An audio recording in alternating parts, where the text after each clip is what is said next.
Olá, pessoal! A gente vai falar sobre um assunto que eu nunca tratei, mas eu sempre quis trazer, que é a questão da espiritualidade, né? A interferência e o que a gente pode aproveitar de bom da espiritualidade, sendo mais específica, né? Sobre as lições da Bíblia, o que a Bíblia fala e nos ensina sobre dinheiro, sobre como tratar as nossas finanças. E eu trouxe uma especialista no assunto. Ela também é educadora financeira, tá sempre lendo a Bíblia, sabe muito. Se eu perguntar, capaz dela saber até alguns versículos de olhos fechados, coisa que eu nunca consegui quando eu fiz a minha catequese. Mas, por mais que, caso você não tenha nenhuma religião, não acredite em Deus, nem em Jesus, não seja cristã, não tem problema, porque tem como você aproveitar os ensinamentos que a gente vai trazer também, né? A gente tem que extrair o melhor das coisas, temos que começar a ter um olhar mais estratégico sobre tudo, né? E aproveitar, né, para nossa vida. Seja muito bem-vindo. Tá tudo bem, Carol? Tô. Em primeiro lugar, queria agradecer por você ter aceitado o convite para essa conversa. A gente já está há algum tempo tentando marcar essa conversa, mas tinha alguns desencontros, né? Mas hoje deu certo. Então, estamos aqui. Costuma dizer que é no tempo de Deus, né? Toda vez que a gente marcava, acontecia alguma coisa, um imprevisto, e a gente na família que adoecia, e aí a gente acabava adiando, mas foi um momento que Deus permitiu, e é um prazer estar aqui. Se apresenta aí para o pessoal te conhecer. Bom, meu nome é Serli Jane, mas muita gente me chama de Serli porque é mais fácil, né? Então, acabou ficando Serli mesmo. Eu sou educadora financeira e eu sou cristã. E desde que eu comecei na verdade, eu comecei a falar de finanças dentro das igrejas, né? Comecei dentro da minha igreja, depois fui palestrar em algumas outras igrejas e eu vi que aquilo podia ser muito maior, eu podia alcançar muito mais pessoas. E aí eu comecei a fazer aqui no Instagram, graças a Deus, ele tem me permitido alcançar muitas pessoas e, assim, tem sido muito prazeroso, né? A gente vai mesclando, eu trago ensinamentos à luz da palavra, tem algumas coisas que não dá para, não tem CDB, CDI na Bíblia, por exemplo. Esse é o tipo de coisa que é inevitável, mas é isso, eu comecei a juntar as duas coisas e cá estou. Muito bom. É importante esclarecer que você originalmente não veio das finanças, não veio da administração, da economia, você veio de uma área completamente diferente, né? Totalmente diferente, gente. Olha, coloquei um filtro aqui para melhorar agora a coisa. A minha área é totalmente diferente. Eu sou professora já, mas de outra área, né? Eu gosto de dizer que eu sou professora porque eu falo de educação financeira como se eu estivesse dando aula, que é algo que eu gosto muito de fazer, eu tenho muito prazer em fazer. Mas eu sou professora de bioquímica, que tem um monte de gente que meio que se treme, sabe? Se coça quando ouve falar em bioquímica. Eu sou farmacêutica bioquímica. E aí, eu já tenho uma vida acadêmica, né? Eu estou na universidade dando aula já há muitos anos. Se eu não me engano, eu vou fazer agora... meu Deus do céu, até esqueci. Perdi as contas, acho que são 17 anos ou 20, 19... 17 ou 19 anos, perdi a conta aqui agora. Acho que são 19. E aí, eu fiz carreira acadêmica, né? Fiz graduação, mestrado, doutorado. Depois que eu fiz tudo isso, eu me vi estudando finanças. Aí eu fui fazer outra pós-graduação na área de finanças e trabalhando com finanças, levando em paralelo aí as duas coisas. Mas sou farmacêutica. Muito bom, muito bom. É uma área que eu tinha terror na escola, quando é biologia e química. Quando juntou os dois no ensino médio, deve ser muito biruta mesmo, né? Juntar as duas coisas. Mas eu gosto. Tinha que gostar, 19 anos tem que gostar, né? Uhum. E como é que foi quando você começou a falar de finanças dentro da igreja? O pessoal aceitou bem? Ou você percebeu que tinha muita gente com crenças limitantes, achando assim, dinheiro é sujo, dinheiro é coisa de gente ruim? Você chegou a lidar com esse tipo? A primeira palestra que eu fiz foi na minha própria igreja, né? E aí eu vi aquelas caras de espanto, assim, foi para mulheres que eu falei, e aí eu vi aquelas caras de espanto das mulheres, como quem diz assim, não, peraí, quem te falou da minha vida? Porque eu começava a falar dos erros que a gente comete com dinheiro, e que são coisas que são comuns a todo mundo, sabe? Todo mundo comete os mesmos erros. É não pagar a fatura do cartão de crédito inteira, é usar limite de cheque especial, é deixar dinheiro na poupança, é não ter uma reserva de emergências. Essas coisas que, infelizmente, fazem parte do dia a dia do brasileiro, as mulheres da minha igreja se identificaram. Elas ficaram, vem cá, quem foi que te contou? Eu digo, não, gente, eu não estou profetizando nada aqui não, tá? É só o que é comum a todo mundo. Infelizmente, é essa a realidade. A gente não aprende na escola, em casa ninguém conversa sobre dinheiro, porque às vezes acham que não é necessário, né? E aí a coisa vai passando, a gente começa a trabalhar, começa a se endividar. No primeiro salário, a gente já sai comprando um monte de coisa, o banco já dá um cartão de crédito pra gente.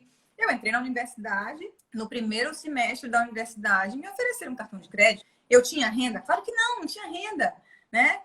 Eu morava numa cidade afastada dos meus pais, eu moro em São Luís, no Maranhão, e eles moravam no interior na época. Então, assim, era tudo muito apertadinho, sabe? Dinheiro contadinho, não tinha nem lógica eu ter um cartão de crédito. Mas o banco me ofereceu um cartão de crédito. Eu não tive na época, mas o banco me ofereceu.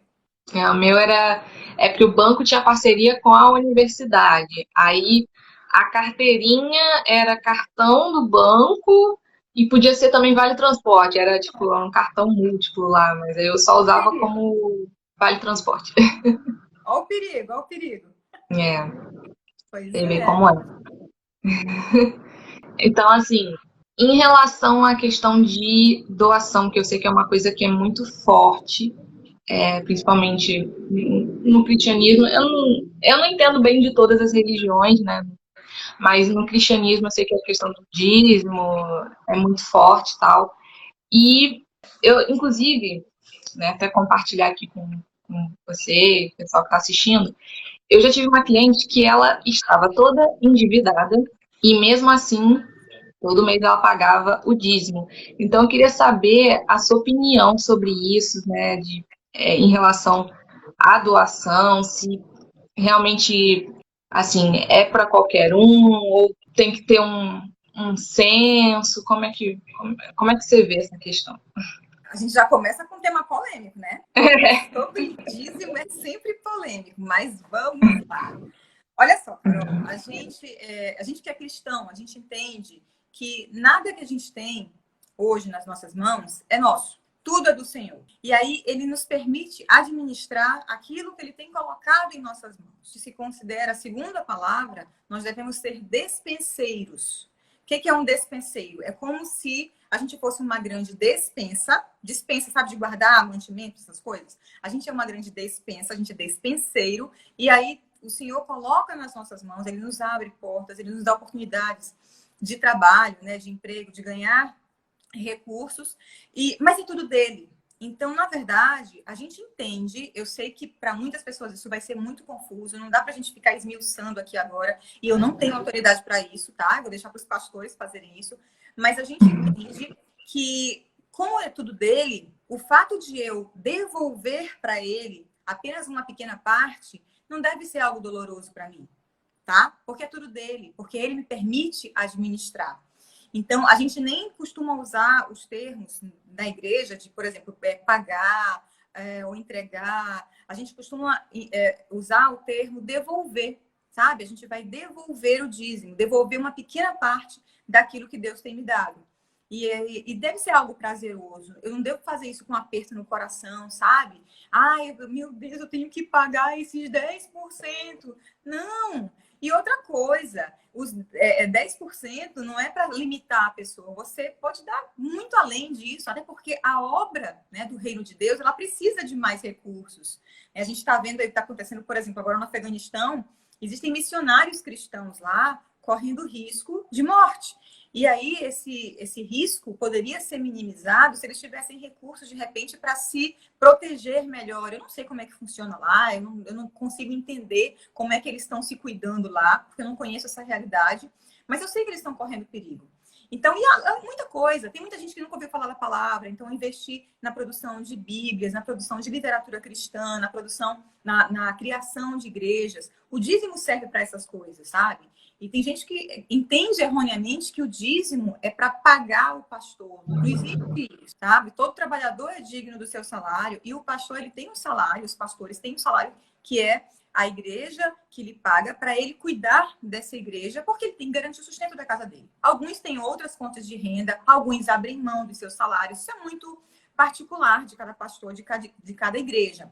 Mas a gente entende que o dízimo, ele deve ser devolvido com amor no coração, sabe? Com a certeza de que eu estou fazendo algo que não é mais por mim do que por qualquer outra pessoa. É o meu relacionamento com Deus que está em jogo, é a minha fé, sabe? É o primeiro passo de fé. Dizem que a última coisa a se converter, quando a pessoa se converte, diz que a última parte do corpo a se converter é o bolso.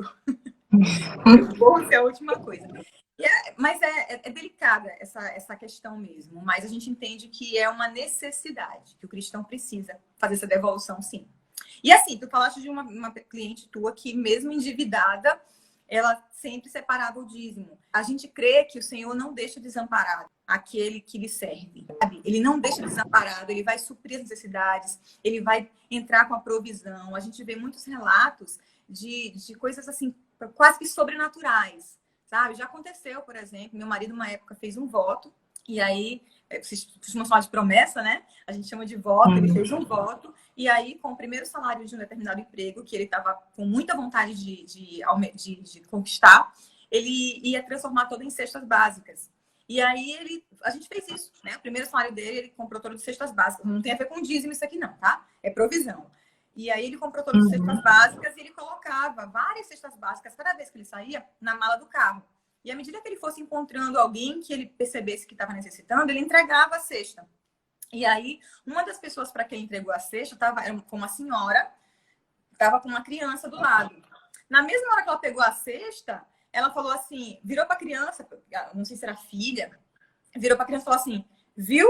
Eu não te disse que Deus ia providenciar o nosso almoço? Quer dizer, é uma questão de fé, entendeu? Então, assim, o meu relacionamento com Deus, ele não está limitado ao dízimo ou a qualquer outra dessas regras. Não sei se é essa palavra, mas que as pessoas veem como coisas impositivas. É muito além disso. Dízimo é uma pequena parte, é só um detalhe. Falei?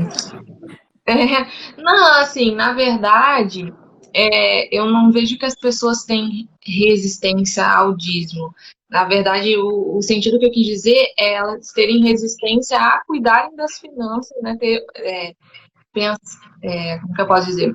Por exemplo, priorizar os investimentos assim como ela consegue priorizar o dízimo, por exemplo. Entendi. Né? Entendi. Isso é algo que a gente precisa martelar muito na cabeça dos cristãos também. Porque isso que tu falaste agora é algo que eu também costumo falar. Gente, se eu tenho esse rigor, esse cuidado em separar o dízimo, por que eu não tenho o mesmo cuidado em separar aquele dinheiro que é para os meus investimentos de hoje, para os meus cuidados financeiros de amanhã, é a aposentadoria, é o sonho de longo prazo, daquele objetivo, a troca do carro, a compra da casa. Então, essas coisas também precisam ser prioridade. Mas até surgiu uma pergunta do dia. Aliás, volta e meia surge pergunta no meu Instagram. Sergi, como é que a gente calcula sabe a regra dos 50, 30, 20? Eu não sou muito assim, fechadona nessa regra, não, que isso varia também muito. Eu acho que não é. Mas, aí me perguntaram, mas eu vou ouvir falar da regra dos 50, 30, 20. E o dízimo, onde é que fica? E aí, o que eu costumo orientar para quem entende sobre o dízimo e para quem colocou no seu coração que vai devolver? Separa o teu dízimo. Separou? Agora, esse é o total de dinheiro que você tem. É daí que você separa 50%, o 30% e o 20%. Assim não dói, sabe? Não fica aquele questionamento, mas será que é muito, será que é pouco? Não, separa o dízimo, acabou, separou. Todo o restante agora é seu. Você devolveu o que era do Senhor, agora o restante é para te gastar. Ele te deu para te gastar. Então, gasta da melhor forma possível. Mas é muito importante. Esse rigor precisa existir, sabe? Vou jogar outra polêmica para você. Eita, vambora. Que é a questão do milagre. Milagre em relação a dinheiro, assim.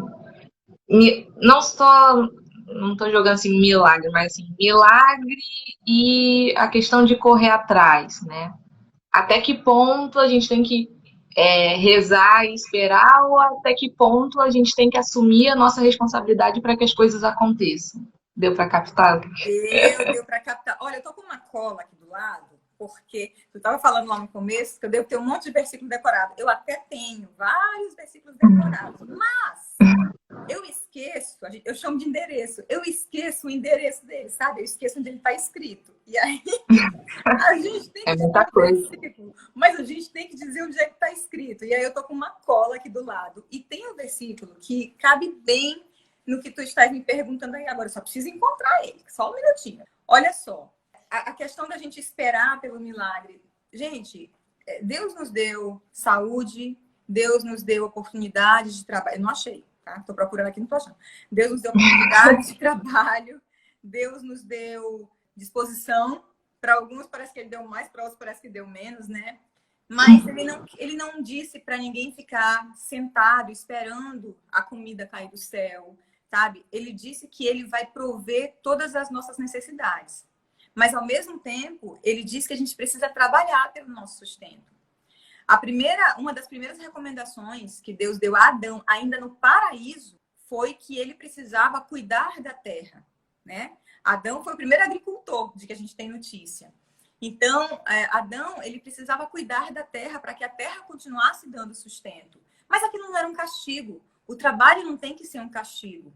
Então, eu não posso ficar esperando que as coisas caiam do céu, na minha mão. Eu tenho que fazer a minha parte. Ah, mas está difícil, eu estou endividada. Bom, a maior parte das dívidas... É claro que existem dívidas que são exceção, né? Que, de repente, alguém acaba se endividando por causa de circunstâncias dos outros, enfim.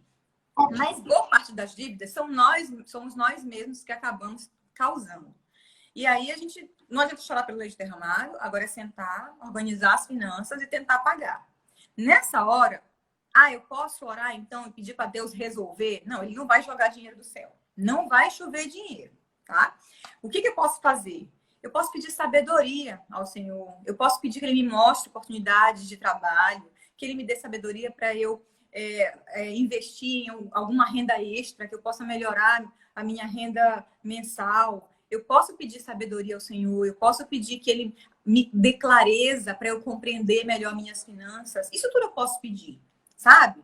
Mas eu vejo que cruza os braços, sabe? Não dá para ver os braços cruzados. Que cruza os braços assim e fica esperando. E fica contando com a ajuda dos outros. Fica dependendo da bondade, da boa vontade dos outros e se acomoda.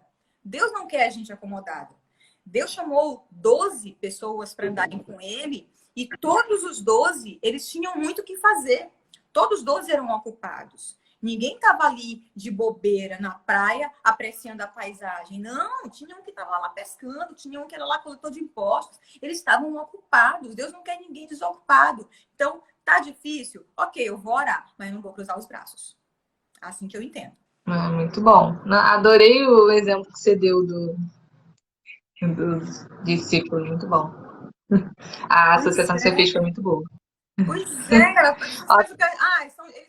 Eles eram discípulos, então eles ficavam solando. Não, cada um tinha uma profissão, sabe? E o apóstolo que veio depois, né, o Paulo, que levou a mensagem de Cristo, mesmo sem ter andado com ele, Paulo era fazedor de tendas. Então ele tinha um ofício, ele tinha uma profissão. Não tinha ninguém desocupado andando com Jesus, não. Definitivamente não tinha desocupado. Ó, o T. Cirelli comentou aqui, parábola da semeadura, seja fiel de um pouco. Foi do que você falou agora. Isso, ser fiel com um pouco. Sabe o que eu acho interessante? Que quando as pessoas elas começam a ganhar dinheiro, às vezes o cristão ele começa a trabalhar, aí ele ganha o primeiro salário, às vezes é um salário mínimo, e quando é o primeiro salário, ele ainda não tem muitos compromissos, porque é o primeiro salário. E aí talvez não seja tão difícil ele separar o dízimo, separar as ofertas, as doações. Às vezes não é tão difícil. Aí ele começa a crescer na profissão, começa a subir de cargo, começa a ganhar mais. E aí quando ele vê que o dinheiro que ele está devolvendo ficou muito grande, aí ele começa a reter, sabe? Não, mas tá muito. Eu vou entregar menos. E não é assim. A gente tem que ser fiel no pouco e fiel no muito também. E quanto à lei da semeadura, é a questão do plantar e colher, né? Aquilo que a gente planta, a gente colhe, isso é fato. Está na Bíblia, está na vida, está nas nossas experiências do dia a dia, é fato. É constatar fácil. Nessa questão, até que esses métodos de organização por percentual ajuda, porque aí se sua renda aumentou, né, tipo, se você considerou que você vai doar 10% da sua renda, se a sua renda aumentou, você vai passar a doar mais. Se você fixar ali um percentual da sua renda. Isso, teoricamente, é muito simples. Mas aí, quando a gente passa para os valores absolutos, a gente, nossa, tudo isso? Tá ganhando mais. Agora, é porque a gente sabe o que a gente faz? A gente, ser humano, sabe? A gente pensa no dinheiro que vai entrar a mais e já começa a gastar contando com ele, né? Eu estou dizendo a gente, eu me coloco nesse bolo porque eu já fiz muito isso. Eu lembro que eu já, por exemplo, já antecipei imposto de renda. Eu já antecipei restituição do imposto de renda. A gente paga uns juros enormes. Eu já antecipei restituição não, perdão, 13º salário, que era para sair em julho, e eu pedi para receber antes. E aí a gente paga juros muito altos por isso. Então a gente já conta com o dinheiro, já faz conta com o dinheiro que nem tem ainda. E aí, por conta disso, é claro que vai ficar muito mais difícil organizar as contas desse jeito. Aí não vai ter percentual que resolva. A gente vai sempre querer tirar um pouquinho, porque a gente acostumou-se a viver, ao invés de ser um degrau abaixo, a gente vive um degrau lá acima, pensando no dinheiro que ainda vai receber. E aí, no caso, por exemplo, eu dei esse exemplo da cliente que, por mais que ela ficasse no negativo, os 10% estavam indo todo mês direitinho lá para a igreja dela. Para a pessoa não mexer, né, a pessoa que é bem devota, não sei se vocês usam esse termo, o pessoal que é evangélico batista se usa esse termo, né? Mas, vamos supor, devota. Para ela não mexer na quantidade lá da doação dela. O que ela tem que... Mas ela tá com as finanças negativas, tá gastando mais do que ganha. No que ela deveria olhar primeiro para, tipo, não ter que mexer nas doações, né? Tipo, as doações seria a última coisa que ela iria mexer.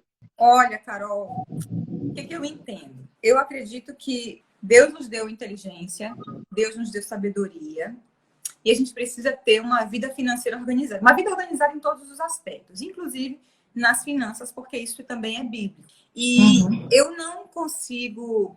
Como é que eu vou dizer? Essa pessoa, ela é fiel ao extremo, né? Tu usaste o termo devoto, a gente pode usar fiel também.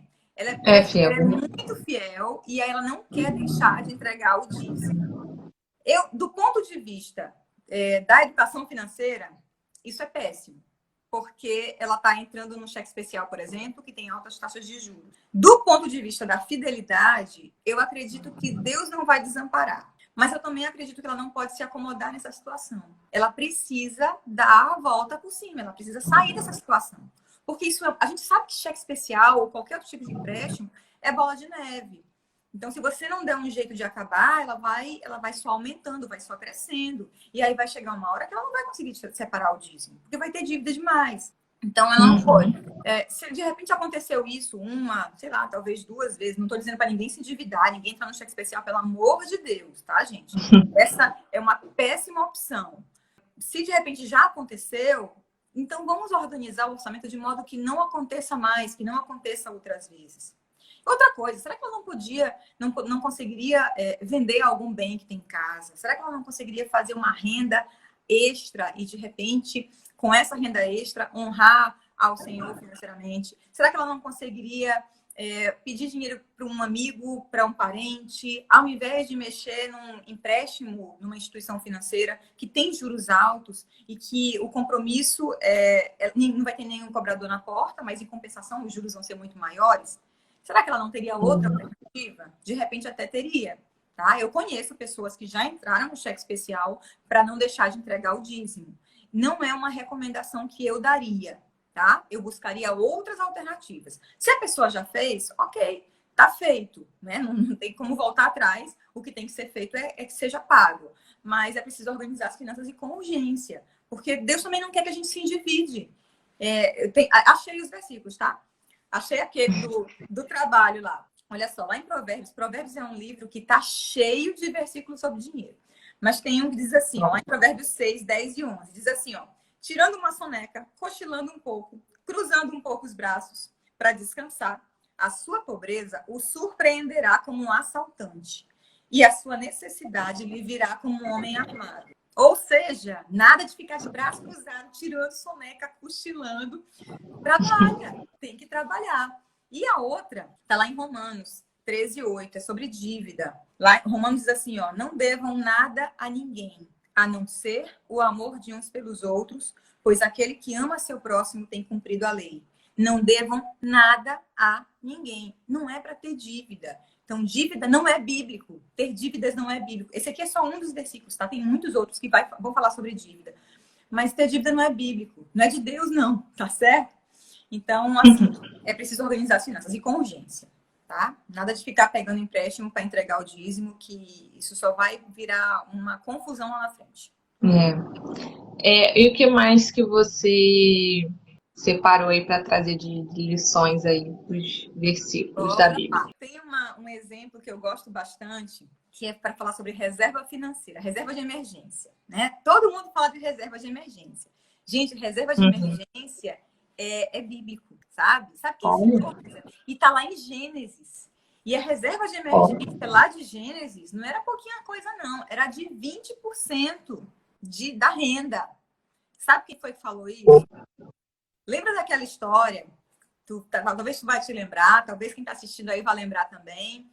Lembra daquela história de um homem chamado José, que ele foi vendido pelos irmãos dele, e aí ele se tornou governador no Egito. E aí, lá, enquanto ele estava lá no Egito, ele era intérprete de sonhos, né? Ele sonhava, as pessoas sonhavam, o faraó sonhava e pedia para ele interpretar, né? Ele interpretou vários sonhos, enfim. E aí, num desses sonhos, o faraó viu 7 vacas gordas e depois ele viu 7 vacas magras.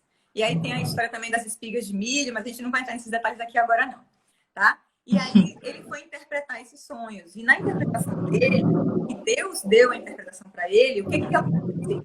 Aquele povo iria viver 7 anos de fartura, mas depois viriam anos de fome. Então, as 7 vacas gordas e as vacas magras. As vacas gordas indicavam que ali haveria fartura durante alguns anos, mas depois viria a fome. E José, um homem a quem Deus deu sabedoria para governar o Egito, falou para o faraó, sabe o que vocês vão fazer agora? 20% de toda a produção vocês vão guardar. Vocês vão guardar agora, durante esses anos de fartura, que é para quando vierem os anos de fome, vocês terem, a gente, né, a nação, ter estoque guardado para sustentar o seu povo. E assim eles fizeram. Então, durante os anos de fome, como eles tinham poupado os 20% de tudo que eles produziam durante os anos de fartura, quando chegaram os anos de fome, eles não passaram necessidade. Então, todas as nações em volta se curvaram aos egípcios porque eles eram uma nação riquíssima. Eles não empobreceram. Tudo ao seu redor estavam passando por situações muito difíceis economicamente, mas eles estavam de boa, porque eles tinham poupado. Eles tinham uma reserva para emergências. Então, eu gosto de dar esse exemplo nas igrejas, porque ninguém lembra de José dessa forma nas igrejas. A gente geralmente lembra de José como o irmão que foi morto pelos outros irmãos e aquela história toda. Mas ele dá o exemplo para a gente de que é preciso poupar hoje para quando virem as emergências amanhã, a gente está preparado. A diferença é que ele sabia o que ia acontecer porque Deus já tinha revelado para ele. Nós não sabemos. Então, nós temos que poupar para as emergências porque nós não conhecemos o dia de amanhã. Nós não sabemos quantos anos virão de fartura, quantos anos serão de fome, como José sabia. Mas a gente sabe que os imprevistos acontecem. A gente tem que estar preparado para eles. Então, esse é um exemplo que eu gosto bastante das histórias da Bíblia relacionadas a finanças. Não, os egípcios, né, esse pessoal dessa época era muito à frente do tempo, né? Assim, com certeza. Muito à frente. Muito inteligente. E eles sofriam muito mais desastres do que... Me corrija já, a parte de biologia, me corrija se eu estiver errada, mas eu acho que aconteceu muito mais desastres na época deles do que agora, né? Isso eu também não sei isso, não. Eu também não sei isso, não. Então, assim, desastres naturais, doenças, talvez. Não, doenças acho que mais do que desastres naturais. Eu não sei. Pragas, essas coisas tinham bastante. E eles já pensando nisso, pois. Então, eles estavam à frente do tempo, né? Eles eram uma nação muito rica, né? E por isso que os outros, eles acabaram subjugando as outras nações, porque eles eram muito ricos. E aí, com essa sabedoria toda, os outros estavam se acabando lá e eles tinham fartura, apesar da época da fome. E qual outra lição você separou aí? Só para completar, Provérbios, de novo. Lá em Provérbios 21 diz assim, ó, na casa do sábio, há comida e azeite armazenados, mas o tolo devora tudo que pode. Sabe a história de viver dentro dos padrões que você pode, né? Viver dentro do seu limite financeiro, não ultrapassar aquilo ali e ainda ter reserva, ter algo guardado. É isso que está dizendo em Provérbios. O provérbio está dizendo que na casa do sábio tem comida e azeite. Azeite era fundamental, né, nos tempos bíblicos. Então, na casa do sábio tem comida e azeite armazenados, ou seja, tem uma reserva. Tem algo ali guardado para quando precisar. E na casa do tolo, o tolo devora tudo que pode. Quer dizer, a pessoa que não tem sabedoria financeira, ela acaba com toda a sua renda. Ela não deixa nada para amanhã. Ela vive como se fosse morrer amanhã, sabe? Sabe aquela história de gastei, né? Estourei minha fatura pensando que ia morrer amanhã. Não, estourei minha fatura ontem pensando que ia morrer hoje. Olha eu aqui, agora tem que pagar. Agora a fatura vai chegar. Então, esse tipo de comportamento não é bíblico. Então, eu já vi cristãos falando assim, mas a gente não sabe o dia de amanhã. O dia de amanhã a Deus pertence. Deus dá a provisão. E porque Ele dá a provisão, eu vou ser irresponsável? Se na própria palavra está dizendo que eu preciso ter cuidado com aquilo que é meu e fazer uma reserva, então eu tô indo de encontro às verdades bíblicas. Eu não posso fazer isso. Eu, como cristão, tenho que ser o primeiro a dizer: eu preciso ter uma reserva financeira porque Deus disse que é para fazer assim. Porque lá em Provérbios está me dizendo que é para fazer assim. E muitos dos provérbios foram escritos por Salomão. Salomão foi o homem mais sábio que já existiu, né? Deus disse a ele que ele podia pedir o que ele quisesse. Ele pediu sabedoria. Então, foi o homem mais sábio que já existiu. Aliás, esse é o nome de um livro, né? O Homem Mais Rico da Babilônia?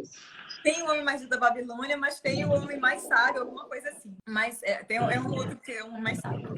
Mas ele é um homem sábio. Então, ele está falando isso não é da boca para fora.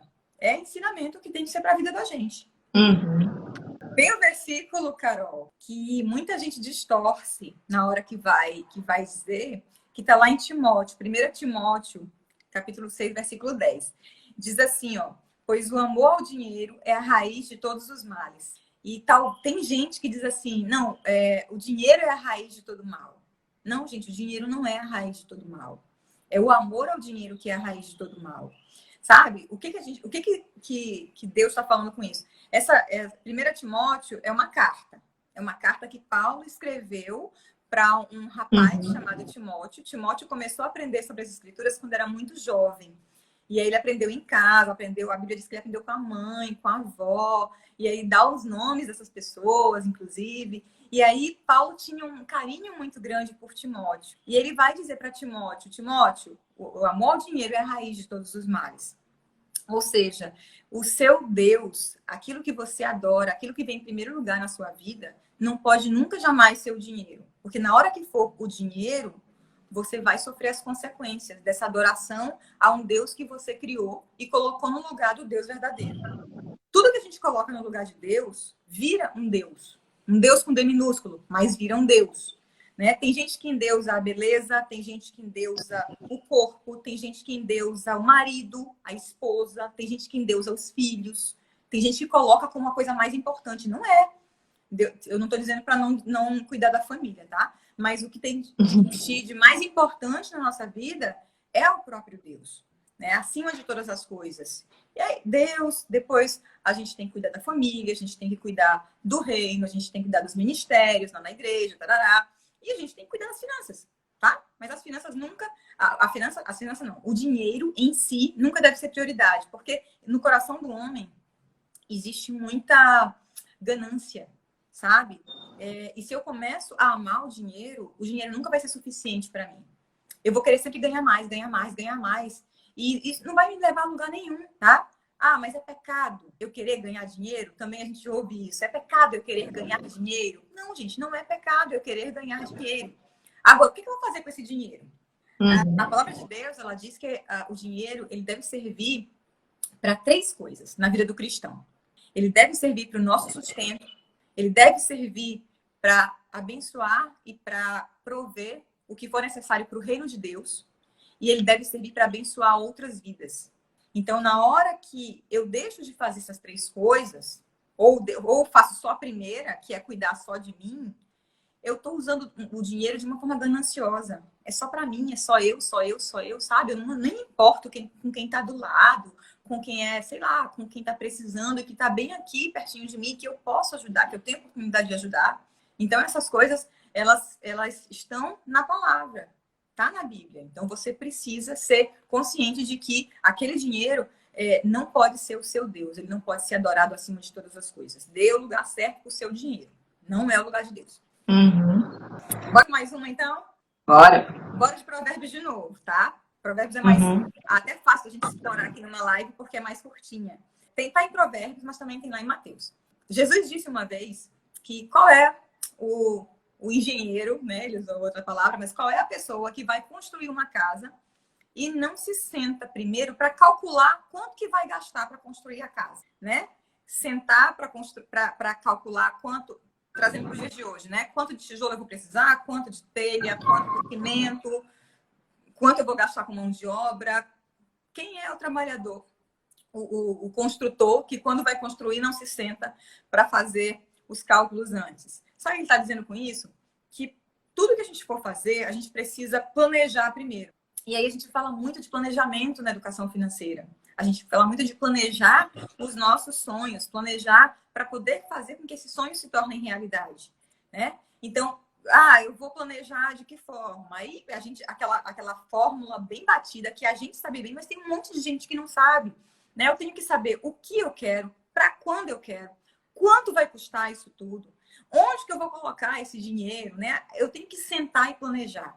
Então, mais um ensinamento bíblico, dessa vez tem lá em Provérbios, tem lá em Provérbios 21, tem os planos bem elaborados, levam à fartura, mas o apressado sempre acaba na miséria. O apressado é aquele que não planeja, que vai lá e vai fazendo de qualquer jeito.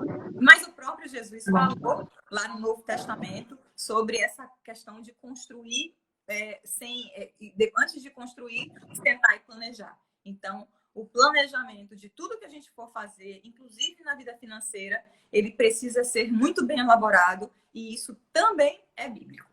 A Bíblia ensina tudo de educação financeira, já viu, né?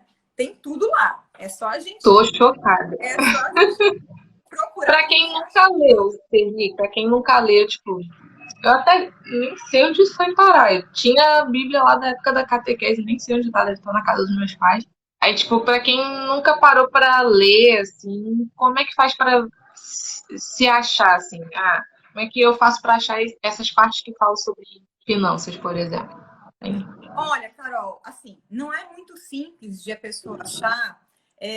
Por exemplo, ela poderia, não estou dizendo que essa é a maneira certa. Se ela jogar lá no Google e procurar algo sobre finanças na Bíblia, dinheiro na Bíblia, alguma coisa assim, ela vai achar um monte de versículos. Mas por que eu digo que essa não é a melhor forma? Porque a gente cai num erro que é muito perigoso, que é o de pegar um versículo isolado. Então, é muito perigoso a gente pegar um versículo sem conhecer o contexto. Então, o ideal é a gente sentar e estudar. Para estudar, a gente estuda com a Bíblia na mão, mas no meu caso, por exemplo, eu sou professora de escola bíblica dominical. Eu não sei se você sabe o que é isso. Nas igrejas evangélicas é comum ter escola dominical, e eu sou professora de EBD. Então, a gente vai dar uma aula na EBD, a gente pega a Bíblia e pega outros livros. Por exemplo, tem um livro chamado Contexto Histórico Cultural, do Novo Testamento, do Velho Testamento. Então, a gente entende o que estava acontecendo naquela época, o porquê de alguns hábitos do povo daquela época, o porquê de algumas como é que chama? Rituais que se fazia, o porquê de algumas atitudes, para entender. Então, pegar um versículo isolado é perigoso demais. Então, a gente não recomenda. Mas tem algumas pessoas que dão cursos de finanças à luz da Bíblia, né? Eu não tô fazendo. Depois eu falo para ele que eu falei do nome dele aqui. Mas Silvano, acho que é Silvano.Nietzsche o nome. Ele até estava com um curso de finanças à luz da Bíblia, que é bem interessante. É algo que eu queria fazer no começo, aí eu depois falei assim, não, é muita responsabilidade, eu não vou fazer isso, porque, assim, embora eu seja professora, quando a gente vai falar da palavra, a gente carrega sobre nós uma responsabilidade muito grande mesmo, porque a gente vai falar para outras pessoas de algo que não pode vir da nossa boca, sabe? Tem que vir do alto, é o Espírito Santo que tem que nos instruir para falar o que deve ser falado. Então, é muita responsabilidade, eu não quis fazer. Mas o Silvano tem um curso de finanças à luz da Bíblia, e eu nunca fiz o curso, mas eu já assisti algumas lives dele, eu acompanho, ele é uma pessoa muito séria, muito estudiosa, então se alguém quiser saber sobre finanças à luz da Bíblia, eu acho que é uma boa pedida. Não recomendo apenas pegar a Bíblia, abrir e sair catando versículos, não é uma boa ideia. Uhum. Antes de você falar, se você tiver mais uma opção aí, quero te jogar outra polêmica aí. Olha lá, vamos lá. O que você acha? Foi uma modinha aí, acho que foi o quê? Meados do ano passado, ano retrasado, acho que foi antes da pandemia isso. Teve uma modinha de educador financeiro conhecido aí, famoso, que nunca falou, nunca demonstrou seguir alguma religião, ser uma pessoa espiritualizada, e do nada começou a fazer várias lives falando sobre Salomão, sobre essa questão, né, também ligada, né, ao cristianismo, dinheiro. Quero saber a sua opinião sobre isso. Não, é aquilo que eu estava falando. A gente tem que ter muita responsabilidade quando vai falar da palavra, quando vai falar da Bíblia, sabe? De ensinamentos que estão na Bíblia, para a gente não correr no erro de fazer uma interpretação incorreta, uma interpretação que não é a interpretação adequada, que não agrada a Deus e que, ao invés de ser edificante para a vida de outra pessoa, vai ser a chamada pedra de tropeço, vai afastar a pessoa da verdade. Então, se a pessoa é cristã e ela está procurando algo sobre finanças à luz da Bíblia, a minha sugestão: conheça primeiro a pessoa que você está seguindo fora das finanças, sabe? Porque no Instagram a gente acaba sabendo de tudo. A gente sabe como é a pessoa, a gente sabe qual é a igreja que a pessoa frequenta, se não sabe qual é a igreja em si, mas sabe qual é a denominação, a gente sabe se a pessoa é estudiosa, a gente tem que conhecer, tá? Cuidado, a gente tem que ter discernimento na hora de seguir essas pessoas que falam de finanças à luz da Bíblia. Porque, assim, se eu pegar só o livro de Provérbios, eu citei aqui vários versículos de Provérbios. Eu poderia pegar só o livro de Provérbios e dizer assim, olha, Salomão foi o cara das finanças e ele falou isso, isso, isso, isso. Realmente, ele falou muita coisa que serve para os nossos dias, tá? Muito critério. Eu acho que o cristão, ele não pode cair no erro de ouvir qualquer pessoa para falar de finanças à luz da palavra. Tanto é que eu não falo todo dia, eu não coloco todo dia um versículo lá no meu Instagram. Eu coloco um versículo lá de vez em quando, eu tenho cuidado de explicar, eu tenho cuidado de ver o contexto daquele versículo. Eu não saio jogando, porque eu morro de medo. Morro de medo de falar alguma coisa errada. Não, mas acho que você está falando muito bem. Não, e quando eu não sei, eu pergunto. Meu marido é muito estudioso também, ele é muito estudioso da palavra, eu vou nele lá, às vezes tiro dúvida com a minha filha, com a mais velha, que também é muito estudiosa. Enfim, se eu tiver mais dúvida, eu vou no meu pastor. E eu tenho essa preocupação de levar algo que eu sei que é. Concordo com você. O que mais de lição que você trouxe? Tem um versículo, esse vai ser o último, tá? Tem um versículo aqui, ele não é especificamente sobre finanças, mas ele também faz com que a gente reflita sobre a forma como a gente conduz a nossa vida financeira. E é Paulo que está dizendo de novo. Aquele mesmo Paulo que instruiu Timóteo, esse mesmo Paulo, ele está falando em uma carta que ele manda para a cidade de Corinto. Então, é chamada carta de Paulo aos Coríntios. E aí lá diz assim, 1 Coríntios 11:1, tornem-se meus imitadores como eu sou de Cristo. Então, Paulo era um homem que ele buscava no seu dia a dia agir de forma tão correta que ele procurava em tudo parecer com Cristo. E aí ele diz, para quem está lendo essa carta, tornem-se meus imitadores como eu sou de Cristo. Então, para a gente se tornar imitador de Cristo. Então, na hora que a gente for fazer algo na nossa vida financeira, que a gente se pergunte, sabe? Se o cristão se pergunte, Jesus estivesse no meu lugar, ele faria isso? Será que Jesus iria, sei lá, por exemplo, sonegar lá na Receita, o imposto de renda, lá para a Receita Federal? Será que Jesus ia fazer um negócio com essa pessoa que eu sei que faz negócios ilícitos e tal? Será que Jesus ia pegar dinheiro com um agiota? Será que, sabe? O que Jesus faria no meu lugar? Tem até um livro que se chama No Seu Lugar, O que Faria Jesus? O que Jesus faria no meu lugar? Então, se a gente quer ser imitador de Cristo, se é esse o nosso papel como cristãos, a gente precisa agir como Cristo agiria. Então, não vai caber negócios ilícitos, não vai caber ganância, não vai caber aquela história de eu vou entrar nesse negócio que está me dando não sei quantos de juros por mês. Não é nem bíblico e nem inteligente financeiramente. A gente sabe bem disso, de muita gente que já perdeu uma grana alta porque foi ganancioso demais. Então, Deus contra esse tipo de atitude. Se a gente pensar toda vez, antes de fazer um negócio, se aquele negócio seria feito também por Jesus, eu acho que a gente vai acertar na maioria das vezes. Mais acertar do que errar, com certeza. Com certeza. Sirli, adorei, ó. Mas se deixar, eu fico aqui a noite inteira te ouvindo.